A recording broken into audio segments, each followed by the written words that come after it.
Movies and media really portray human trafficking to look one way.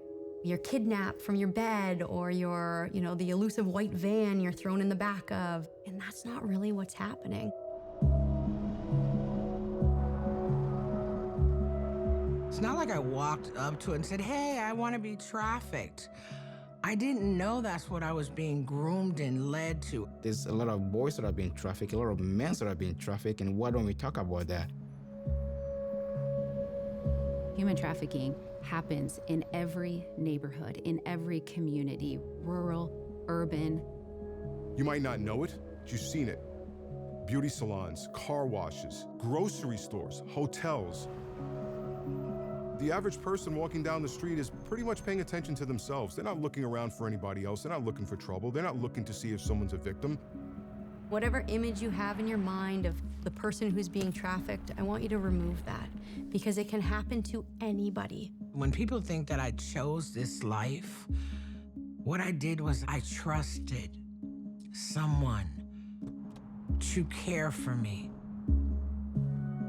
He brainwashed me to the point where I believe everything he tells me. Don't trust your teachers, don't trust police, don't trust anybody that's not me. Where there is money to be made, traffickers will find victims. You, everybody that you know, everybody that they know, and everybody that they know has been in contact with somebody that's been trafficked.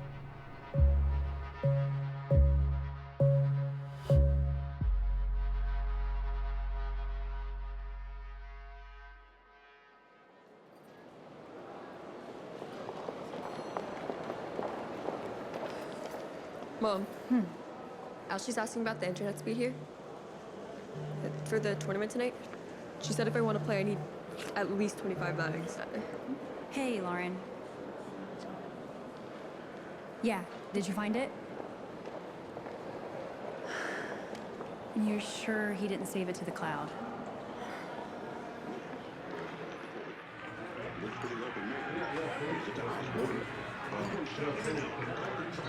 I guess it. Hey, let me get a louder. All right. You staying for the game, or you want me to close this out? Hey, keep it open. I'll be watching the game. People have a misconception about human trafficking. You might see movies where they show containers of people, that have been trafficked, and they talk about it on certain TV police shows, things along those lines. They tend to conflate smuggling and human trafficking. With smuggling, that movement is required. With human trafficking, there is no movement that's required. A person being smuggled across the border is a crime against the country. Human trafficking is a crime against an individual.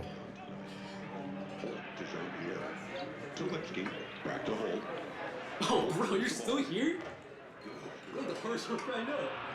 Nowhere to go. Pass to Taylor. I am the oldest of 7. Growing up, I have to take care of my sisters, my brothers, and work in the farm, and to help my parents. In my country called Togo, not everybody get the chance to go to school. So those who go to school are those who, their parents have money, and my parents didn't have the money. Extended family member that my parents know is very well regarded in my country, in my city, promised my parents that he will bring me to this country and provide me with education. I was extremely happy. My folks were extremely happy, and I was only 7, All right. I'm just gonna have to type it up again tonight. Mom, the line. Mm-hmm. It's due Monday. Thanks for checking. I often struggled with finding my own identity and who I wanted to be. And I didn't want to ask for help, so I started to self-medicate. And I found drugs at a really young age. I was living in, or staying in, I should say, an apartment we called a trap house. And then all of a sudden, these 2 men walked into that apartment. And right away, one of them locked eyes with me, and he walked over to me. And he sat down beside me, and he started to talk to me. And I told him everything, because it felt so good that somebody finally stopped and noticed I was struggling and asked me about it. He learned every vulnerability that I had ever had. He learned every basic need that had not been met or wasn't being adequately met in my life. And he was later gonna use this stuff against me. But in that moment, it felt so special. When I got into trafficking, I didn't know I was in trafficking. If you're missing a big sister, if you're missing a father figure, if you're missing a mother figure, they will supply that. And mine, unfortunately, happened to be a father missing in the home. Hey! Hello. Yeah, we don't really have a choice. They're not beating them or controlling them and dragging them into cars and dragging them in. It's not what you see. It's not the way it is. They make these things seem very natural. They make it seem like they're the principal, and the people that are under their control are very well disciplined. Anybody could be a victim of human trafficking. There's no definitive age, gender, size, creed. Human trafficking is the exploitation of human beings through force, fraud, or coercion for the purposes of either commercial sex or forced labor. Anybody under the age of 18 for any kind of commercial sex acts, that is human trafficking by definition. Anybody under the age of 18. What's important to note here is there's a third party. Shoot, shoot, shoot, shoot, shoot. A victimizer, a trafficker, somebody who is in control and making a profit off someone else's back. Is there anything else? No, that's it. Thanks, man. For 6 years, I was with him. I'm a male. I can lift things. I can work for him. I can clean the cars. That was fences in the heat of the summer with hands, not having the proper tool to do the work, mowing the lawns for other people. Somebody's telling me what to do every single day. If I don't do that properly, I am punished. The time I wake up, the time I eat, the time I go to school, everything was controlled. He see me, he see money, and that's all it is. That's all he see me as. I'm an only child, and my brain is not well developed yet, so whatever he's doing to me, I thought was normal. I thought it was normal. My trafficker was able to start to build a relationship. For the first time, I got to go to sleep that night without having to sleep with one eye open. And they also supported my drug of choice. No questions asked, though. All of my basic needs came free from them. I literally felt like I owed them my life. And then things started to shift. Things no longer came free anymore. And then they would ask me to do something. When I said yes, they would reward me for it. I became more and more willing to do these things because I just wanted them to treat me in the way that I knew they were capable of treating me. And this is when they brought up the idea of working in the sex trade. Beautiful. I thought I would be able to choose what services I would provide, how many people I would see, how much money I would charge. All of that changed. I was stripped of all my power and control. Half the time, I had no idea who was coming to my hotel room door, and I had no idea what services I was expected to provide. I was raped and beaten for 24 hours and held captive. The very first pimp I had. A block and a half away from my mom's house. I couldn't run and scream and go home because he said he'd kill her. In the life, I'm a product. Someone paid to do what they wanted to, and there was no questions asked on my behalf. If I showed any part of resistance, I was quickly reminded, this is who I am, this is all I am, and this is what I'm good at. Thanks, Oren.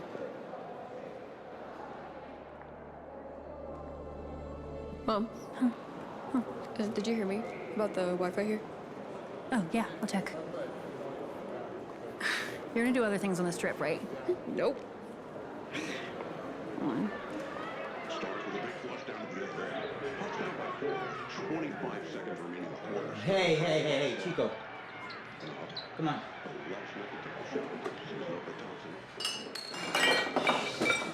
Thompson moves in, attacks the rim. No good. What up, my man? Finally. I'm sorry I'm late. How we doing? Not too bad so far. All right. Traffickers are going to take their victims where they can make money, and they are counting on everyone else being too busy to notice or care. I get you. I'll do the same. All right. You know this is a locker, right? Ah, blah. Nobody ever suspected anything was going on. My trafficker beat me, and I couldn't see out of my eye. We went to the hospital. My trafficker just lied to them, say, oh yeah, he just, he poked his eye. It was hard for me to go to a clinic or whatever nonprofit, say, hey, I need help, because there was no one that looks like me. There's no one that speaks my language. I have built this wall of not to trust anybody anymore. This barrier. It tears out your spirit. It rips your soul. You are a shell. It's hard to even see myself as a victim if no one else is looking at me as a victim. This is who I am. This is what I am. I might as well get used to it. I was not tied up. I was not locked up. My traffickers were not around 24/7. Physically, I could have opened my hotel room door. I could have walked out. I could have went down to the lobby. I could have asked for help. All I could think is if I walk out this hotel room door and they catch me, what are they gonna do to me? That fear was real. The second reason I didn't leave was the fear of the unknown. Who is ever gonna love me again after this? Who is ever gonna wanna take care of me after all these things I've done? That fear was much scarier than they were.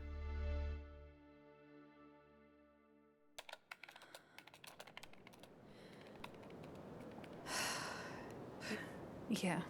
I'm tired, I'm jet lagged, I'm hungry. Yeah, I wasn't planning on working tonight, but here I am. Wait for it.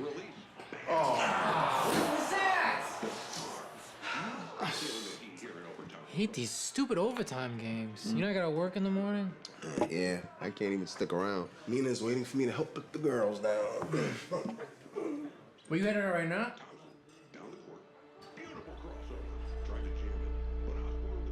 All right, honey.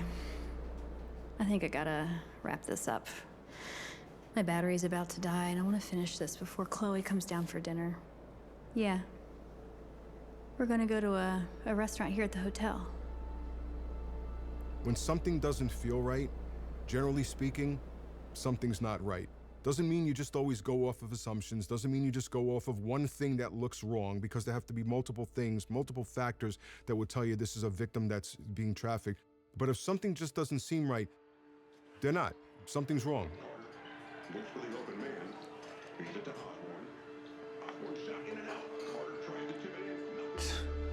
Oh, that ain't right.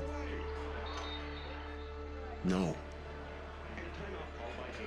What do you see around you? What are the interactions like? There are certain things, subtle things that you could look for, and when you start looking for the signs, you'll see it. It's out there. Hey, do you remember that girl I was telling you about earlier? Yeah, in the lobby. She's back again.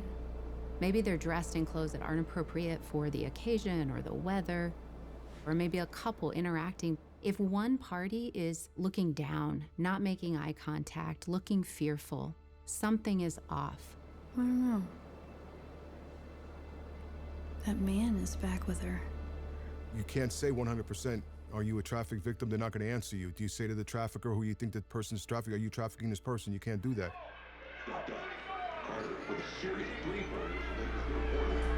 Hey! Come! Come! Here. Since nobody knew that I exist, why do I want to keep enduring this pain, this evil that this man keep causing me to do? If I take my own life, then no one will know I exist anymore. And that's the point of me trying to take my own life.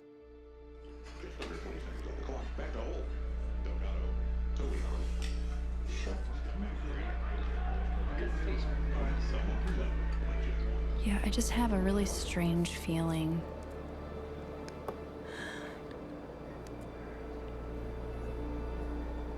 Honey, one sec.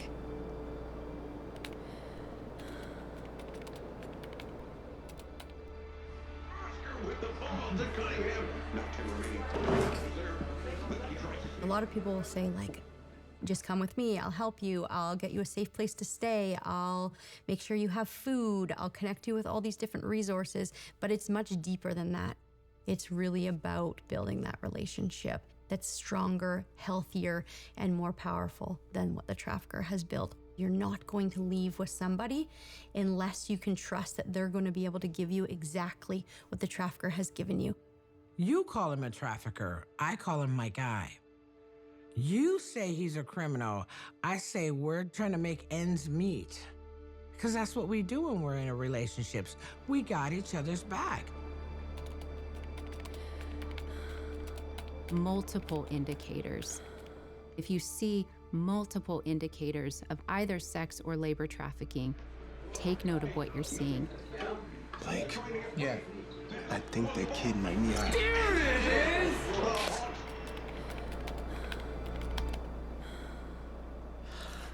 Honey, grab a pen. All right, dinner on me. What did the victims look like? What were they wearing? Were there any facial scars? Did they have an accent? Whatever you can gather might be more than enough to give to the investigators that are working a case. Honey, write this down. Young female, late teens, black, jeans. When individuals take down that information and look for multiple indicators, And there's a car outside. they can be extremely helpful. Oh, what a way to end the game. Oh, all right. I gotta hit the bathroom before I go. Don't wait up for me. Get back to your family, all right? I'll see you later. What a game.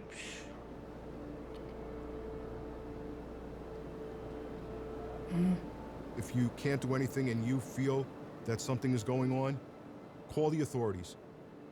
Don't go chasing people down. Don't go following people. Let the professionals handle it. Your job is to report it.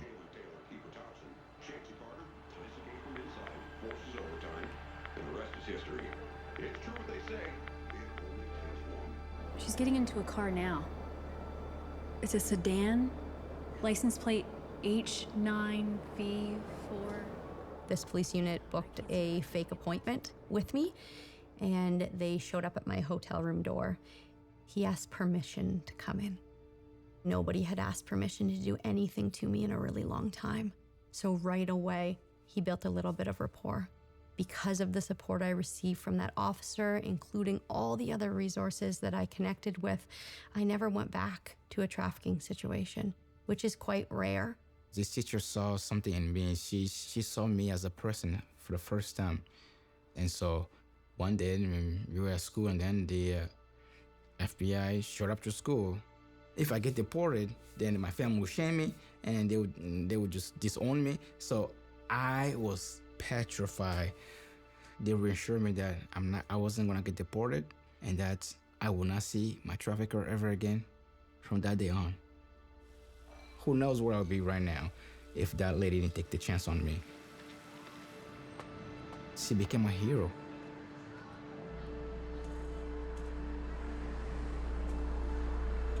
I actually had blood-cut feet.